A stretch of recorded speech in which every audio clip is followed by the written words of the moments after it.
Človek za druge je program prostovoljnega dela. Na pot prostovoljstva popeljajo ljudi, ki imajo željo, interes in zagnanost pomagati družbi in njenim posameznikom. Prostovoljci pomagajo na različnih področjih. In danes smo se srečali s Kristino Lepen, ki je vodja programa, in s Terezo Vrhunc, ki je mentorica prostovoljcev. Ja, Kristina, ti si kot vodja tega programa Človek za druge, deluješ tudi kot mentorica, kot prostovoljka. A bi lahko na kratko povzela, razložila, kaj je bistvo vašega programa, na čem temelji in deluje to poslanstvo, ki ga imate? Bistvo našega programa je zelo jasno. Pomagati ljudem, ki potrebujejo različne oblike pomoči in zagotoviti jim nekako lažje ali pa bolj kvalitetno življenje. To je na eni strani, na drugi strani pa tudi omogočiti tistim ljudem, ki želijo del svojega časa pa energije nameniti nekomu drugemu, da postanejo prostovoljci. In naš program je kot nekakšen vezni člen med tistimi, ki potrebujejo pomoč, pa med prostovoljci. In vsak, ki se odloči, da bo prostovoljcev v okviru našega programa, potem okvirno to prostovoljno delo opravlja 2 uri na teden in sicer se nekako zaveže, da eno šolsko leto, potem se pa odloči za naprej. Na začetku se tudi vsak prostovoljc odloči, na katerem področju bo delal, in v okviru programa lahko izbira med 8 različnimi področji. Tako da nekateri delajo z otroci, ostali pa z odraslimi. Zdaj pri otrocih lahko izbirajo delo v vrtcu, lahko nudijo učno pomoč učencem, nekateri se družijo z mladimi s posebnimi potrebami ali pa pomagajo pri rehabilitaciji otrok na bazenu. To je ta sklop z otroki. Pri delu z odraslimi pa spremljajo para in tetraplegike, spremljajo tudi slepe osebe, delajo z begunci in pa obiskujejo stare. Tako da to pomoč v bistvu potem prejema letno okrog 250 uporabnikov oziroma prejemnikov pomoči. Začetki so znotraj Društva katoliških pedagogov Slovenije. Tam so zaznavali na eni strani predvsem učitelji, pedagoški delavci, da je veliko učencev, ki potrebujejo učno pomoč. In da hkrati pa, da je tudi veliko predvsem mladih, ki se še izgrajujejo, ki ne vejo, kaj bi s svojim prostim časom. Ja, sam program koordiniramo 3 organizacije, Društvo katoliških pedagogov Slovenije, Jezuitsko združenje za begunce in pa Društvo paraplegikov Ljubljanske pokrajine. In skupaj sodelujemo že, se pravi, skoraj 17 let.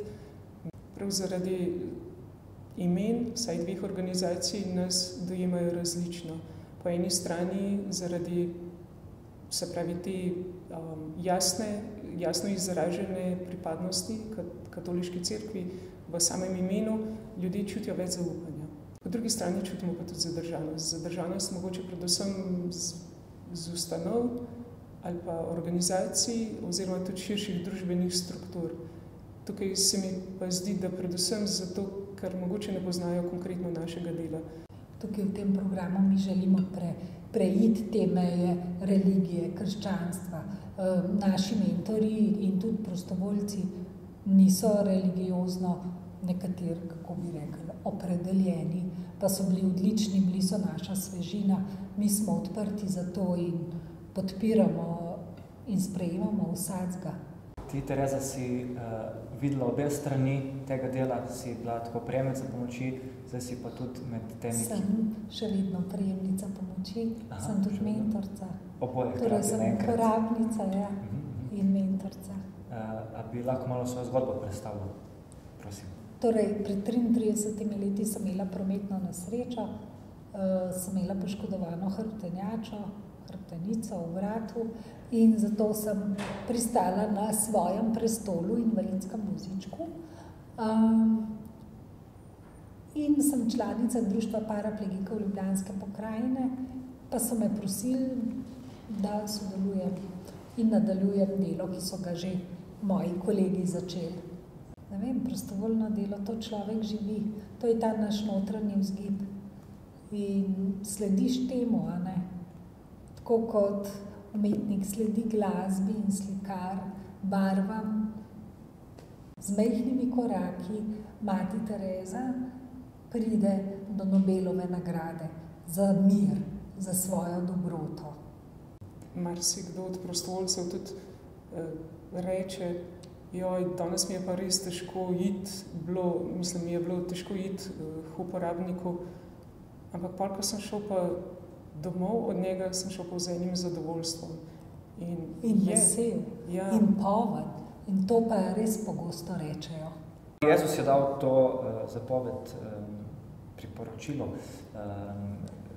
svojim kristjanom, vsem ljudem, da naredimo drugim to, kar želimo, da drugi naredijo nam. In kako ti to doživljaš v svojem življenju, kaj tebi to pomeni, kako to prenašaš v prakso? Prenašamo v prakso. Ja, je usmiljeni Samarijan, je zagotovo mene en tak zgled. Vsi te momenti, biti na strani unega, ki gre mimo ranjenca, unega, ki mu pomaga.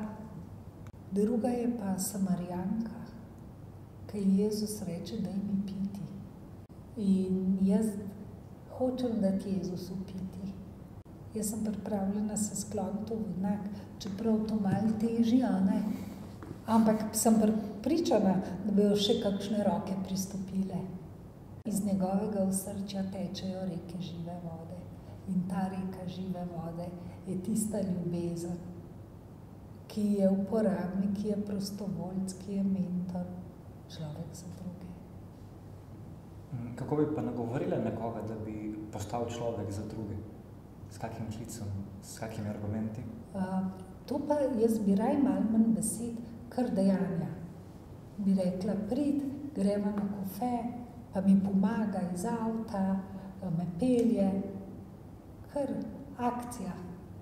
2 srci smo dali skupaj, srce prostovoljca pa srce uporabnika, srci, ki sta povezani, pa hkrati sta zelo enakovredno v bistvu predstavljeni, ne glede na to, da imamo občutek, da prostovoljc na začetku več da mogoče uporabniku, ampak tudi, če ta simbol obrnemo, je še vedno, se pravi, ne vemo, kdo je prostovoljc, kdo je uporabnik, ker dostikrat prostovoljci rečejo, pa saj jaz sem toliko več dobil, kakor sem dal.